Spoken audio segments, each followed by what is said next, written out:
전통 건축의 이해, 도성과 궁궐 건축.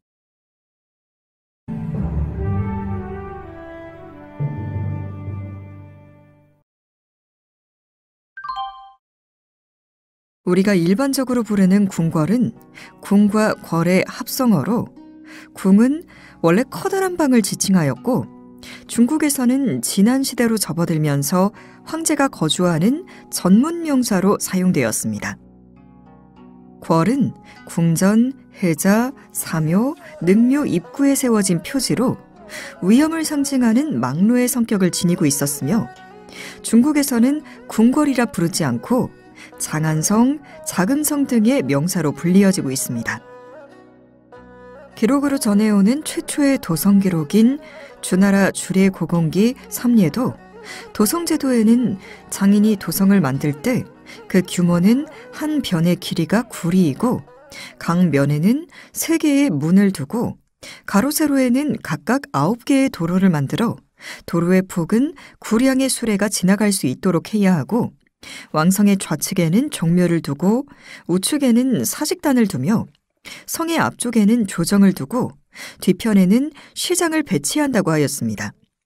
조선시대 한양 도성에서도 정궁인 경복궁의 동쪽에 종묘를 두고 서쪽에 사직단을 세운 배치법을 찾아볼 수가 있습니다.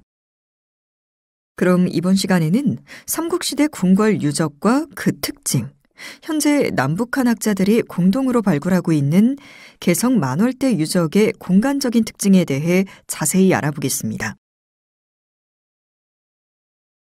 이번 학습을 통해 여러분은 기록에 있는 삼국시대 궁궐 유적의 특징과 현재 남북한 학자들이 공동으로 발굴하고 있는 개성 만월대 유적의 공간적인 특징에 대해 설명할 수 있을 것입니다.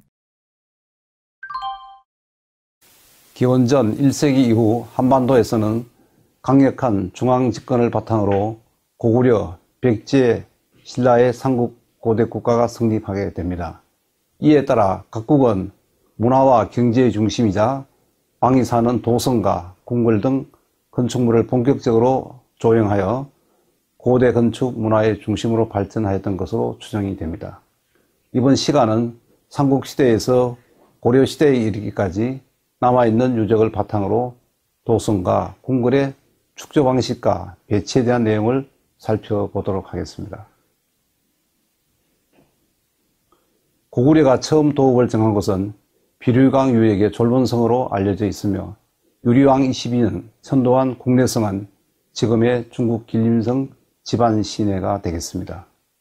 지반에 남아있는 국내성의 규모는 한 변의 길이가 600에서 700m 정도의 네모진 방향으로 전체 길이는 약 2800m 남아있는데, 성 외벽의 높이는 5에서 6m이고 성 안쪽 높이는 3에서 5m 정도가 남아 있습니다. 도성 주변에는 방어시설인 해자를 두르고 서쪽 벽은 통고강을 이용하여 성을 보호하였고, 성 안에서는 건물들의 초석과 마당 등이 출토되었다고 합니다.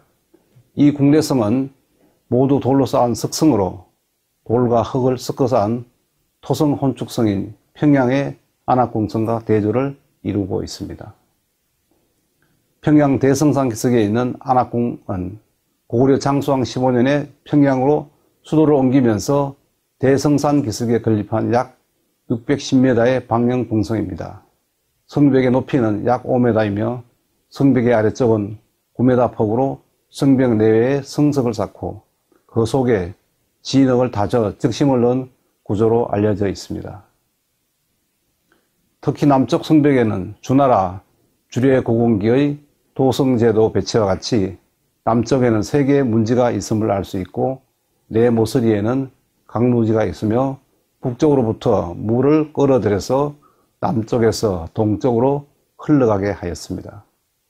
그리고 성 안의 여러 건물지는 해랑으로 둘러싸인 공간에 따라서 남궁, 중궁, 북궁, 서궁으로 불리고 있습니다.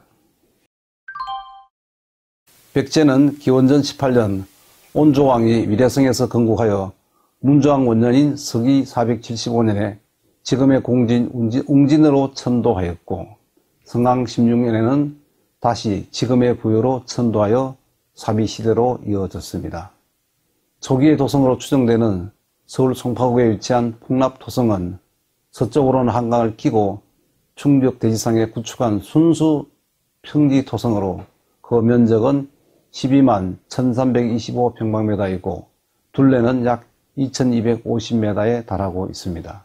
성벽의 형태는 약간 동쪽으로 치우쳐 남북으로 긴 타원형으로 북벽과 남벽은 짧은 벽으로 직선에 가깝고 동벽과 서벽은 단벽에서 둔각을 이루며 꺾어지는데 그중 동벽은 중앙부가 완만한 형태를 띠고 있습니다.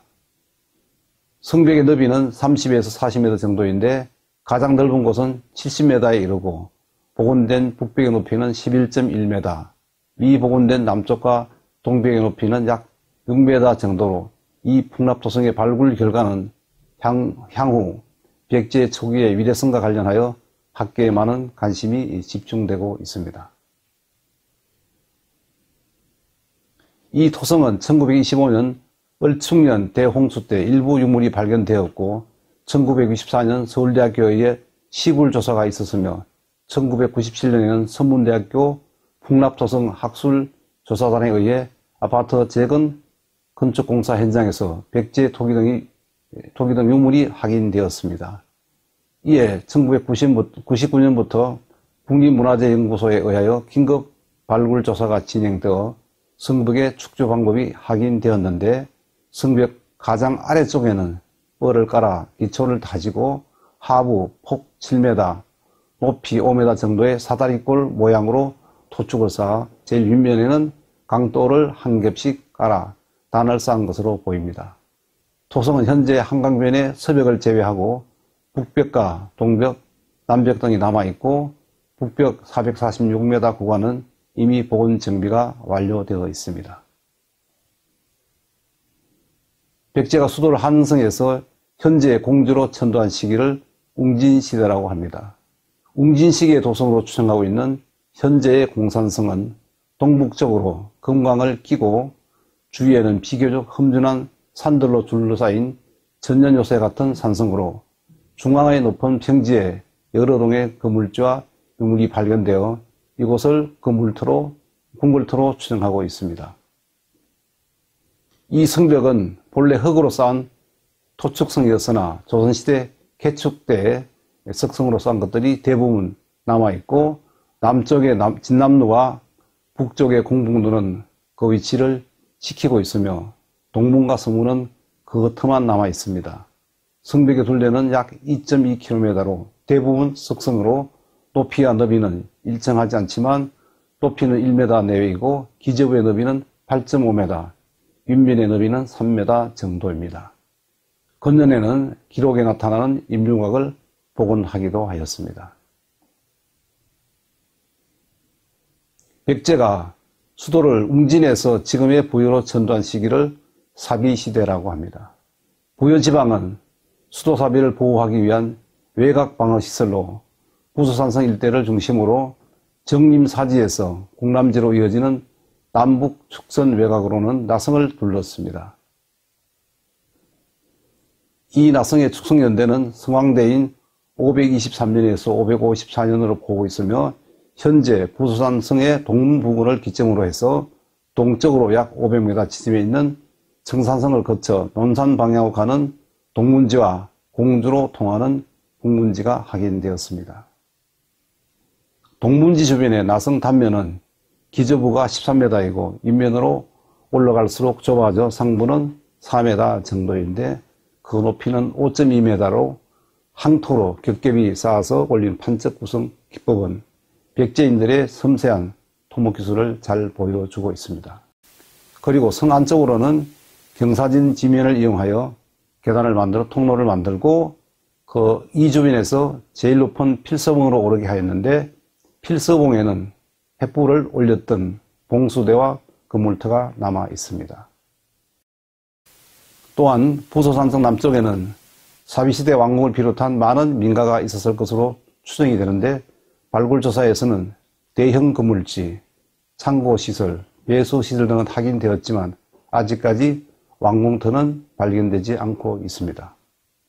또 무왕 35년에는 국남쪽에 못을 파고 20여리에서 물을 끌어들여 연못 가장자리에는 포도나무를 심고 방잔성산을 모방하여 목 가운데 섬을 만들었다는 기록이 있지만 이 국남지 역시 아직까지 학술적으로 밝혀지지 않고 다만 목간, 집선 등의 유물이 발견되었습니다.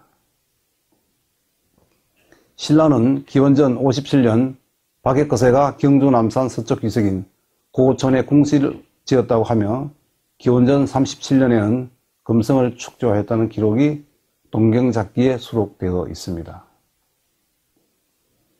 이 금성은 토축성으로 둘레가 2407척으로 기록되어 있지만 현재 그 정확한 위치는 알 수가 없습니다.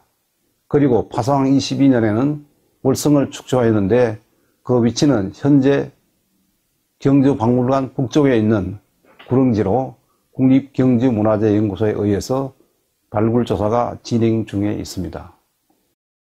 한편 상북통일을 이룩한 통일신라는 도읍을 옮기지 않고 도성 내에 정전법을 도입하여 시가지를 바둑판 모양으로 반듯하게 구획하였는데 도시계획은 고려척으로 400척 간격의 격자 구획을 이루어 중앙대로는 80척, 기타 가로는 40척으로 그 폭을 추정하고 있습니다. 더불어 안압지로 불리던 동궁과 월지는 상북사기 문무왕 14년도에 궁궐 안에 못을 파고 하초, 기한새, 짐승을 길렀으며 19년에는 궁궐을 중수하였는데 매우 화려하였다고 기록을 하고 있습니다. 발굴조사에서는 동궁과 월지 연못 길이가 확인되었는데 연못 동서의 길이는 200m, 남북 180m, 호안 길이 1005m로 당시 연못으로 물을 들어오는 입수구와 물이 빠져나가는 출수구 시설이 확인되었고 목적 우물, 부재 등 많은 양의 개화류가 출토되었습니다. 또 모속에는 삼신선산을 모방한 3개의 섬을 두고 12개의 봉우리를 두어 무산 12봉을 상징하였고 이 연못의 주변에는 많은 건물지가 노출되었는데 그중 서안 호안에 인접해 있는 세동의 건물터는 복원이 되어 있습니다. 한편 고려 왕조의 수도였던 개성은 송악, 송도, 항도, 왕경 등 여러 가지 명칭으로 불려지기도 하였으며 가장 일반적인 명칭은 송악 또는 송도로 그 뜻은 전궁인 궁궐 뒷산의 송악산에서 유래된 것으로 보입니다. 도성은 태조 2년에 축성되었고 송악산 아래의 만월대에는 궁궐이 건립되었습니다. 고려도경 기록에 따르면 고려 중기 이후 동문은 숭인문, 남문은 고남문, 서문은 오정문, 북문은 북창문이라 하고 이들 대문 사이에는 각각 한 개의 중문이 설치되어 있었다고 합니다. 궁궐의 정남문은 성평문이며 성평문의 좌우에는 2개의 동동문이 있었고 성평문을 지나면 정면 7칸, 정면 3칸에 신봉문이 들어서고 다시 정면 5칸, 정면 2칸에 창안문에 들어서게 되는데 이 문을 지나면 맞은편의 높은 터 위에 정전을 둘러싼 동행각과 서행각 그리고 정문인 규례문이 자리 잡고 있었습니다. 정전인 해경전은 정면 9칸, 측면 4칸으로 높은 기단 위에 세워졌던 것으로 추측되며 정전 기단에는 정면성을 중시하여 동서좌우로 2개씩의 계단을 설치하였던 것으로 보입니다. 또한 해경진의 중심축과 어긋나는 보다 높은 터에는 왕실의 중요한 기물을 보관하는 장화전이 있고 그 뒤로 한층 높은 지대에는 왕이 신하들이 국사를 논의하던 원덕전이 있었습니다. 침전인 만영전과 장영전은 건덕전 뒤편 동쪽에 있었는데 건덕전은 일상적인 의례를 거행하는 곳으로 해경전 북서쪽에 자리 잡고 있었으며 이 밖에도 해경전 서쪽에 수만 건의 책을 보관하는 누각 건물인 임천각이 있었습니다. 이처럼 고려는 궁성을 비롯한 간청, 불교 사찰들이 모두 자연지형을 따라 배치되었음을 알 수 있습니다. 이번 시간에서는 삼국의 도성과 궁궐 그리고 고려의 도성과 궁궐에 대해 살펴보았습니다. 삼국의 도성과 궁궐은 공통적으로 큰 강을 옆에 끼고 방어에 유리한 지역에 입지하였으며 고려의 수도 개성은 송악산에서 흘러내린 지맥이 사방으로 둘러싸여 있는 풍수 지리사상에 입각한 이상적인 터전 위에 건립된 도시로 모두 자연지형을 이용하여 입지 배치되었음을 알 수 있습니다. 이번 시간에 살펴본 내용을 다시 한번 정리해 봅시다. 학습한 내용을 확인하는 시간을 갖도록 하겠습니다. 평가 문제는 총 2문항이 제시되고 각각 2번의 기회가 주어집니다.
조선시대의 도성인 한양도성은 주례고공기의 좌묘 우사의 배치 계획에 따라 좌측인 동쪽에 종묘를 두고 우측인 서쪽에 사직단을 두었으며 궁궐의 앞쪽에 육조를 두어 육조거리를 형성하였습니다.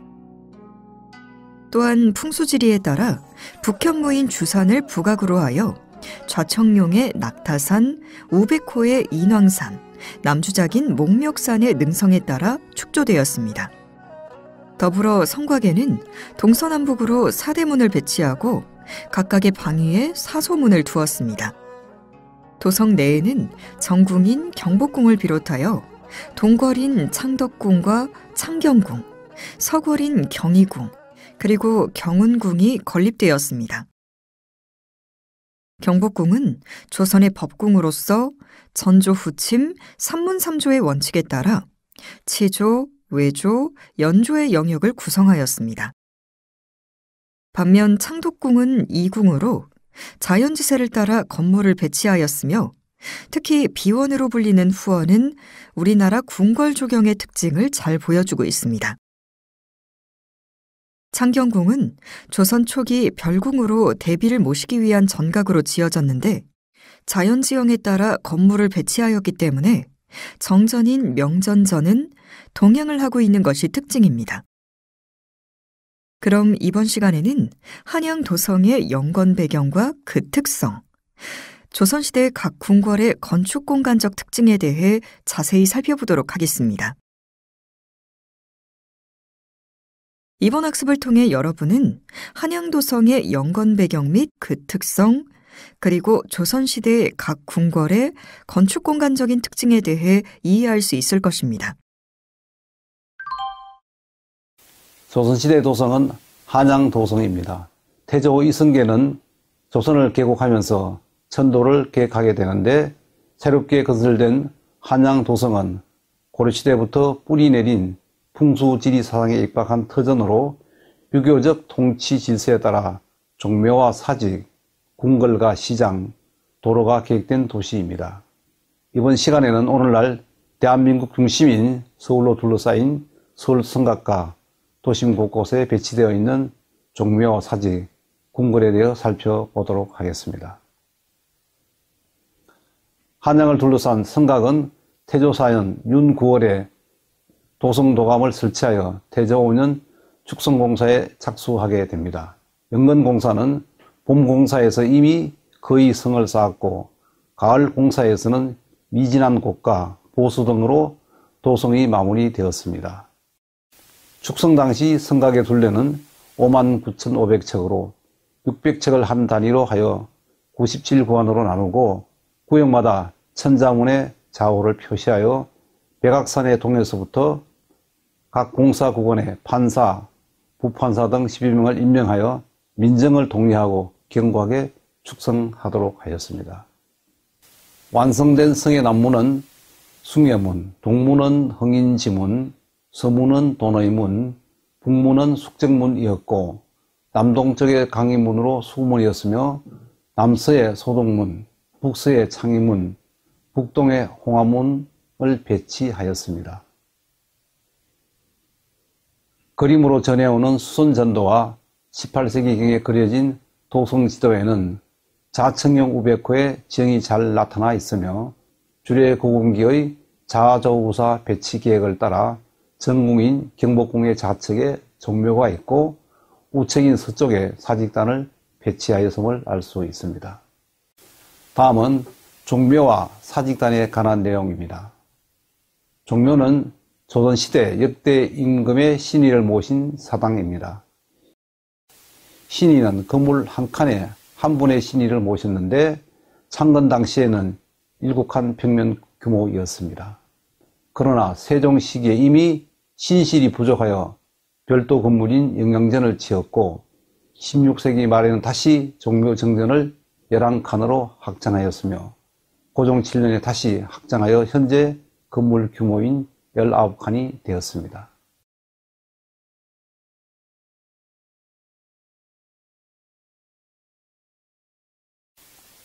이처럼 종묘는 확장 때마다 정축에 의해 생기는 공간 전체의 분위기를 적절히 조정하여 검소하면서도 신성한 제사 공간을 만들어냈으며 신실의 한 칸 한 칸은 지극히 단순한 구성이지만 간결하고 소박한 느낌을 주고 있습니다. 또한 각 칸의 평면 구성은 우선 앞쪽 방칸을 기둥만 세운 개방된 공간으로 꾸며 제향 때 술잔을 올리는 헌관이 제례를 치르는 곳으로 각 신실의 정면은 두툼한 판장문을 달아 엄숙한 분위기를 나타내고 있습니다. 또한 정전의 기둥 위에는 간략한 입공계통의 포작을 짰으며 장대석의 기둥 앞으로는 약간 거칠게 다듬은 얇은 돌판을 깔아 넓은 공간을 연출하여 종묘 제략에 맞추어 제향을 올리도록 계획하였습니다. 또한 신실 안의 북측벽 중앙에는 감시를 설치하였고 신주를 모시는 장을 만들고 그 내부에 신의를 모시고 있습니다. 현재 종묘에서 행해지는 종묘 제례는 우리나라 무형문화재 제1호로 지정되어 있을 뿐만 아니라 종묘 제례학과 더불어 인류 무형문화유산으로 등재되어 전통을 이어나가고 있습니다. 사직단은 국토의 신과 주곡의 신에게 제사하는 단을 말합니다. 사직단의 배치는 동쪽에는 국사를 모시는 사단과 서쪽에는 국직을 모시는 직단이 동서로 대칭되게 배치되었습니다. 두 단은 네모 반듯한 형태로 세벌대 장대석으로 높이는 세자가 대기하고 한 변은 20자자 크기로 평면을 설정하고 단의 내면에는 3층의 돌계단을 설치하였습니다. 각 단에는 신자를 북쪽으로 모셨는데 주측으로 높이 2자 반, 너비 1자의 석주를 세워 후토시와 후직시를 배양하였습니다. 또한 각 단 위에는 오행을 상징하는 5가지 색의 흙을 덮도록 하였는데 우주를 지배하는 오행의 질서를 구현하려는 의도로 이해할 수가 있습니다. 국제오례의 사직단도에 표현된 사직단의 배치를 보면 가장 중심에 사직단이 놓이고 이 단을 낮게 둘러싸고 있는 유라는 담장이 있으며 그 밖으로 일정한 거리를 두고 다시 담장을 둘렀습니다. 뷰와 둘레담 사이에는 각각 사방의 중앙에 홍살문이 설치되어 있습니다. 이처럼 국가제사를 진행하는 사직단에서는 1년에 4차례의 대사와 선농, 선잠, 우단을 제사 지내는 등 중사 외에도 그 밖에 기곡제와 기구제를 지내기도 하였습니다. 마지막으로 조선의 대표적인 궁궐인 경복궁과 창덕궁, 창경궁에 대해서 살펴보도록 하겠습니다. 경복궁은 조선왕조의 정궁으로 태조 3년 주례고공의의 삼문삼조 궁제에 따라 계획되었습니다. 즉 제왕의 궁궐에는 치조, 외조, 연조의 3조와 고문, 치문, 노문을 갖춰야 한다라고 기록되어 있는데, 여기서 치조는 임금이 정사를 보는 영역이고, 외조는 신하들이 모여 국사를 논의하고 임금에게 진언하는 영역이며, 연조는 예조라고도 하며 이는 왕과 그 가족들이 기가하는 영역을 말합니다. 또한 고문은 외조의 정문이고, 치문은 외조와 치조를 연결하는 문이며, 치조와 연조 사이의 문이 노문을 뜻합니다. 따라서 건정전과 사정전의 영역은 치조의 영역, 광영전과 연생전, 경성전 등은 연조의 영역, 강화문과 건정문 사이의 공간에 자리한 정각들은 모두 외조의 영역에 해당되는 정각들이며, 강화문, 건정문, 향호문이 각각 고문, 치문, 노문이 되는 것입니다. 이처럼 경복궁은 태조 이후 지속적인 정축과 개축으로 세종대에 이르러서 비로소 법궁으로서의 틀을 갖추게 되었으나 선조 25년 임진왜란으로 전소되었으며 270여년간은 빈터로 남아있게 되었습니다. 이후 경복궁의 중건공사는 고종 2년에 착수되어 고종 5년에 완성되었으나 1876년 하재로 내전 일부가 소실된 것을 고종 25년에 재차 중건하게 되었습니다. 중건된 궁성은 창건 때와 마찬가지로 전체적으로 장방에 가까운 형태로 궁장의 동서 끝에 십자각을 세웠습니다. 또한 궁성 동서남북 사방에는 각각 건춘문, 영추문, 강하문, 신무문을 세우고 궁성 북쪽으로 주산인 백악에 이르기까지 넓은 터의 후원을 조성하였습니다.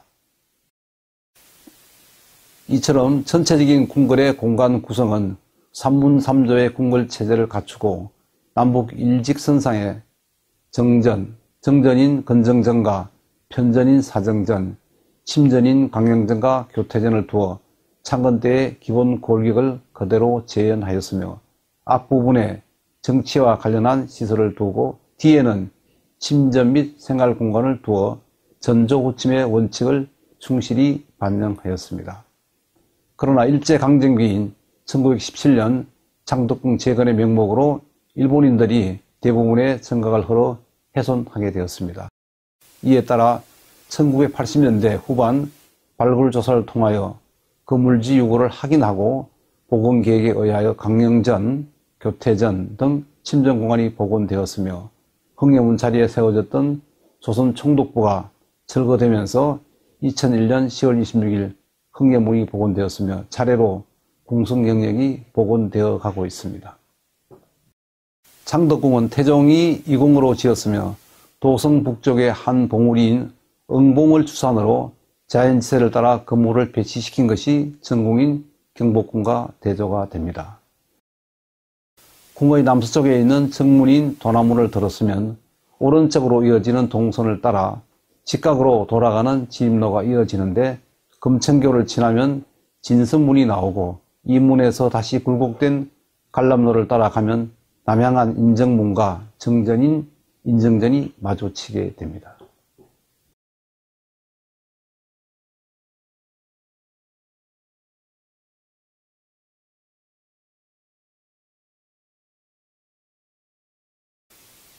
정전의 동북방에 놓인 편전인 선정전은 우리나라 궁궐에서 유일하게 지붕의 기하가 청기하로 이어졌으며, 그 동편에 심전인 대조전이 배치되었는데 정전 바로 뒤에 언덕이 있어 건물은 자연지형을 따라 경복궁과는 전혀 다른 개념으로 직선축이나 대칭을 지향하고 몇 차례 동선이 꺾인 진입로를 구성하여 정각을 배치하는 자연지형을 따랐습니다.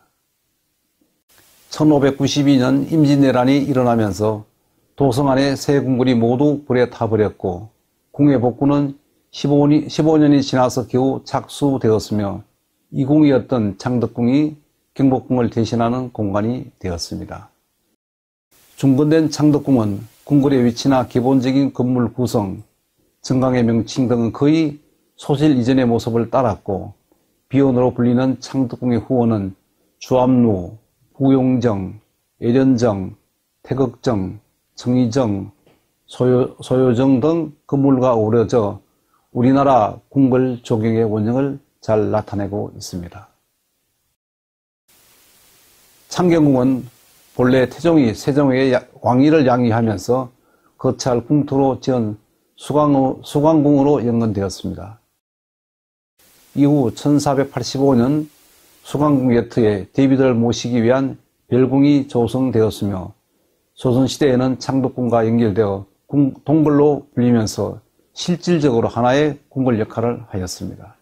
궁궐의 전체적인 배치는 동양안 정문인 홍화문을 들었으면 북에서 남으로 흘러가는 옥류천이 있고 그 위에 놓인 홍예의 옥천교는 성종 당시의 원형을 잘 보존하고 있어 보물로 지정되어 있습니다.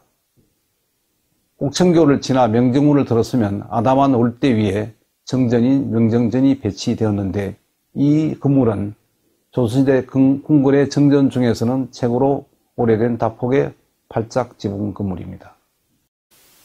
창경궁 역시 1592년 임진왜란으로 대부분의 건물이 소실되어 강해군 8년에 재건되었지만 인조 2년 이갈의 난으로 많은 정각들이 다시 소실되어 인조 11년에 중건되었습니다. 그러나 일제강점기인 순종 3년에 일제가 궁 안의 수많은 정각들을 흘러내면서 동물원과 식물원을 만들고 1911년에는 박물관을 지어 창경궁을 창경원으로 격을 낮추어 유원지로 전락시켰습니다.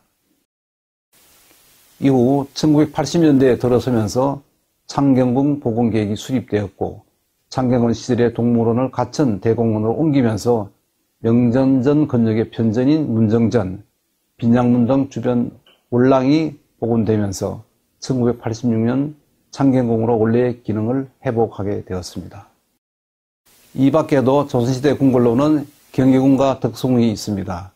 경희궁은 본래 경덕궁으로 조선 후기 이궁으로 건립되어 동궐인 창덕궁과 대비하여 서궐로 불리며 중요시 되었습니다.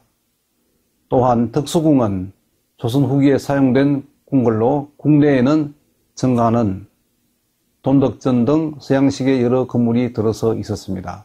그러나 두 궁궐 모두 일제강점기에 해체되면서 현재는 원래의 궁궐 영역에서 많이 축소가 되어 있습니다. 이번 시간에는 서울 주위를 에워싸고 있는 조선시대의 도성인 한양도성과 궁궐에 대해 살펴보았습니다. 이를 통해 조선시대는 국가적 예제의 실현을 어뜸으로 두고 고대 도성의 규범에 따라 도성과 궁궐을 조성하였음을 알 수 있습니다. 이번 시간에 살펴본 내용을 다시 한번 정리해 봅시다. 학습한 내용을 확인하는 시간을 갖도록 하겠습니다. 평가 문제는 총 2문항이 제시되고 각각 2번의 기회가 주어집니다.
전통 건축의 이해, 도성과 궁궐 건축에 대한 학습을 마치겠습니다.